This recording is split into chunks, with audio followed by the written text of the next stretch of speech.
Алматы облысында орналасқан анаға құрмет музейі 10 жылдық мерейтойын атап өтті.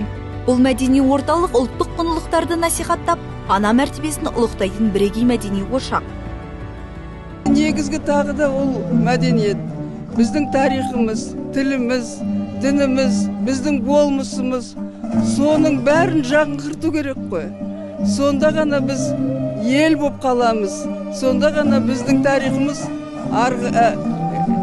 балаларымыздың есінде қалады, солар келсе өшерге, көрсе. Экспонаттар арасында тарихи жәдігерлер, күміс әшекейлер мен ұлттық киім үлгілері бар. Бүгін музей қорына мемлекет қайраткері Бердібек Сапарбаевтың анасының портреті қосылды. Музейдің 10 жылдығына орай ана жүрегіндегі әлем атты халықаралық мерекелік шара өтті. Қазақстандық және шетелдік өнер жұлдыздары өнер көрсетті. Оңтүстік Корея мен Қырғызстаннан келген қонақтар баяндама жасады. Ана, бұл өмірімізді өзгертіп, дамуына ықпал ететін ерекше тұлға.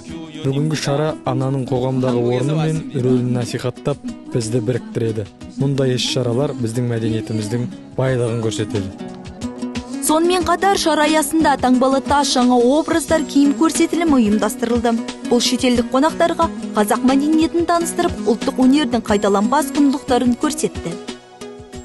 Негізі бұл мұражайда экспонаттар біздің қазақ аналарының, яғни қазақ халқының атақты тұлға аналарының барлық бұйымдары, заттары осы жерге жиналып жатыр. Біз енді бүгінгі күнге сондай қуаныштымыз. Осылай біздің аналарымыз құрметті өзінің орнын тапқанына қуанып жатырмыз. Анаға құрмет мұражайы бұл аналығы жоқ десек те болады. Әлемде ең бірінші біз қазақ халқы, өзі ананы сыйлаған қазақ халқы осындай керемет аналарға арнап мұражай жасады.